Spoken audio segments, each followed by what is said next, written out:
Challenger! On espère que vous allez bien. Alors cette semaine avec Juliette, on va vous parler de l'intuition. Alors on est en partenariat cette semaine avec Apolline, vous verrez ça dans nos stories, on vous laisse voir. Si vous voulez nous suivre, on vous laisse mettre un petit j'aime à notre vidéo et vous abonner. Et on vous parle tout de suite de l'intuition. Alors Juliette, qu'est-ce que tu peux nous dire sur l'intuition? Qu'est-ce que c'est? Alors, l'intuition, en fait, ça va être quelque chose qu'on ressent au fond de nous, hein, cette petite voix intérieure que l'on a à l'intérieur de nous. En fait, lorsqu'on prend une décision, on a souvent trop l'habitude de se dire qu'il va falloir la prendre avec le rationnel, avec le mental. Okay. Parce qu'on va se dire qu'une bonne décision se prend rationnellement. D'accord. Or, nous ne sommes pas d'accord avec ça. Une décision ne se prend pas rationnellement parce que le mental va venir jouer trop son influence et du coup ça va fausser en fait notre prise de décision. Ça va comme bloquer un peu. C'est ça. Parce que en fait ce qui se passe c'est que dans notre cerveau il y a une zone qu'on appelle le cerveau reptilien, oui. Et qui est en fait un cerveau assez préhistorique. Il a toujours pas compris qu'on était au 21e siècle et donc du coup c'est comme si on n'avait pas rentré le codage 21e siècle dedans. D'accord. Et ce qui se passe, c'est que ce cerveau reptilien, il résonne toujours entre inconnu égale danger de mort. Parce que le but de notre cerveau reptilien, c'est de nous maintenir en vie. Donc à l'époque préhistorique, c'était bien, parce que ça nous maintenait effectivement en vie. Mais maintenant, le problème, c'est que ça va venir des fois nous freiner dans nos prises de décision, tout simplement parce que notre cerveau dit « Ouh là là, c'est de l'inconnu, donc n'y va pas ». D'accord. Donc c'est pour ça en fait que au niveau mental, si on fait tout au niveau mental, ça vient pas résonner en nous ce qui est vraiment bon pour nous. D'accord. Parce que le mental, il va aussi ingurgiter le codage de la société, le codage éducation, et il va faire tout un petit résumé, et il va se faire un peu sa propre liste de choses à faire et ne pas faire, et qui des fois n'ont pas forcément de sens. C'est ça, il va comme rajouter des filtres pour nous faire voir... Oui, pour lui, c'est dans le sens de nous protéger. D'accord. Et en fait, ce qui se passe, c'est que finalement, ça vient pas du tout nous protéger, ça vient même nous rendre malheureux. Ou court-circuiter peut-être le... Oui, et puis à la fin, malheureusement, nous rendre malheureux. C'est aussi fort que ça. D'accord.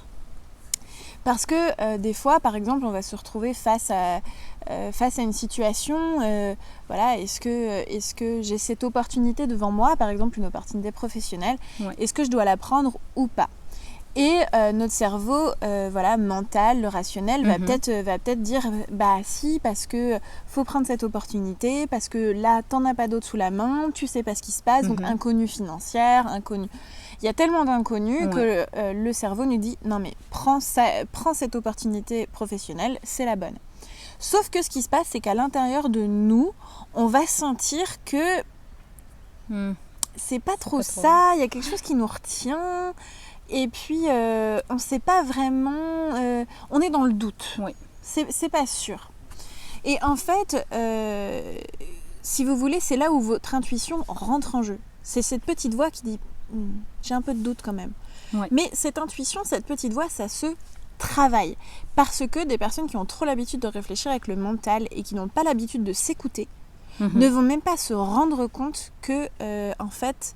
Ils prennent la décision par le mental. C'est ça. Pour eux, c'est la bonne décision et c'est tout. Il n'y a pas de questionnement, il n'y a pas de ressenti. Il n'y a pas de ressenti. Alors qu'en fait, une bonne décision, lorsqu'on prend une bonne décision, on le ressent complètement à l'intérieur de nous. Et quand je dis bonne décision, c'est une bonne décision par rapport à soi, pas par rapport à la société, pas par rapport aux voisins, pas par rapport aux amis, pas par rapport aux parents. Parce que chaque décision, ça peut être une bonne décision pour moi et une mauvaise décision pour quelqu'un d'autre. C'est une bonne décision pour soi-même et seulement soi-même. Et il faut que ça vienne du cœur et du corps. C'est vraiment très important. Et d'ailleurs, voilà, ce que je disais, c'est que lorsqu'on prend une bonne décision, on se sent léger, vraiment une légèreté intérieure. On se sent aligné avec ce qu'on pense, ce qu'on dit et ce qu'on ressent. Exactement, on a tendance à se tenir plus droit aussi. C'est vraiment, tout notre corps va le ressentir. Exactement. Mais c'est pas évident d'aller chercher cette petite voix intérieure, cette intuition. Et du coup, aujourd'hui, nous, on vous propose un exercice. Alors, c'est pas un exercice que l'on a inventé. C'est un exercice qui a été proposé par Aurore. Je vous mettrai en fait ces informations dans la description. Parce que, pas de plagiat, c'est pas nous qui avons inventé l'exercice. Non. Mais on l'a testé. Et donc, on voulait vous le partager. Exactement. Alors, vas-y Mathilde, je te laisse expliquer cet exercice. Oui. Alors, pour cet exercice sur l'intuition, étape numéro 1, vous allez prendre du temps pour vous. Donc, vous allez vous poser, faire quelques respirations. Et là, vous allez vous imaginer votre situation. Donc, si c'est votre problématique professionnelle, vous amenez tranquillement votre problématique à l'esprit. Et puis, vous commencez à imaginer les différents choix qui s'offrent à vous. Donc vous pouvez les visualiser comme des chemins. Donc vous pouvez fermer les yeux ou vous les garder ouverts, mais vous imaginez mentalement des chemins. Donc ces différents chemins sont comme vos différents choix que vous avez face à votre problématique. Puis, vous commencez par prendre, admettons, le chemin A. Et vous voyez comment vous vous ressentez à l'intérieur. C'est-à-dire, vous prenez quelques respirations, puis vous dites, bon, si je prends le chemin A, comment je me sens ? Est-ce que je me sens agitée ? Est-ce que je me sens stressée ? Est-ce que je me sens inquiète ? Ou est-ce que je me sens apaisée ? Je me dis, ça y est, le chemin A, je me sens bien, bon, ça peut être pas mal. Puis vous faites ça avec vos différents chemins. Donc A, B, C. Puis vous voyez comment ça résonne en vous. Une fois l'analyse faite, vous pouvez vous dire, bon, j'ai toujours pas ma réponse, ça me parle toujours pas. Vous pouvez reprendre votre chemin A et dans ces cas-là vous dire, ok, le chemin A ne résonne pas tant en moi. Mais si je change un paramètre du chemin A, est-ce que ce ne sera pas plus intéressant pour moi et comment je me sens par rapport à ce paramètre-là qui a été changé ? Donc admettons, je veux me rendre au travail et j'ai plus de voiture. J'hésite entre y aller à pied ou à vélo. Je ne sais pas. Donc admettons, j'ai le chemin A, j'y vais à pied, le chemin B, j'y vais à vélo. Le chemin A, je me dis, bon, ça ne résonne pas trop en moi, à pied, je ne me vois pas marcher toute la route. Mais si, admettons, je commence par courir, puis après je marche, peut-être que là, j'arriverai plus vite et dans ces cas-là, ça résonne plus en moi. Donc du coup, la perspective de votre itinéraire en marchant et en courant, eh bien ça peut résonner en vous. Et dans ces cas-là, vous vous dites, ah ok, le chemin A ne me parlait pas, mais si j'y mets un peu de course, pourquoi pas en fait ? Ou alors, si je prends plus le temps d'observer la nature, peut-être que ça résonnera plus en moi. Donc voilà, faire ces différentes recherches de paramètres pour l'adapter le plus en fonction de vous et en fonction surtout de vos ressentis. Donc savoir si ça vous détend, si ça vous amène plus de paix, si ça vous apaise ou tout ce genre de choses. Donc voilà, une fois que vous avez fait l'analyse de toutes les possibilités et que vous avez trouvé le choix avec lequel vous êtes le plus en accord, vous pouvez respirer un grand coup et puis foncer sur ce choix-là. Voilà, donc ça c'était pour l'exercice de la mise en pratique de l'intuition. Exactement. Merci beaucoup Mathilde pour ce partage de l'exercice. Avec plaisir. Et sachez aussi, ne soyez pas trop dur avec vous-même, c'est un entraînement. Si vous n'avez pas du tout l'habitude d'écouter comment vous vous sentez, c'est pas la première fois. En fait, le mental va beaucoup revenir.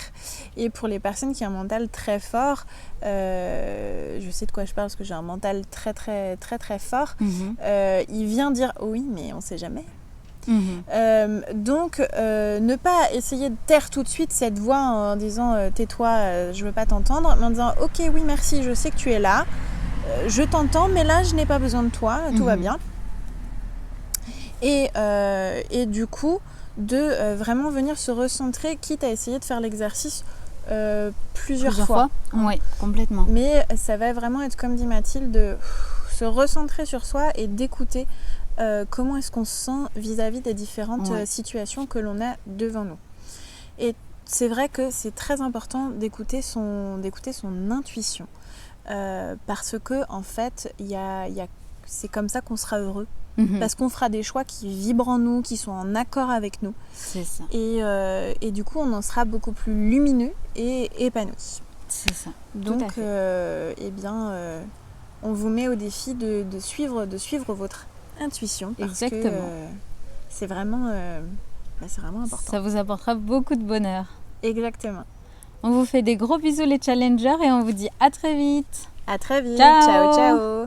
Et encore, si vous avez des commentaires, n'hésitez pas à nous poser toutes vos questions. Nous, on y répond avec plaisir. Ciao, à très vite. Ciao.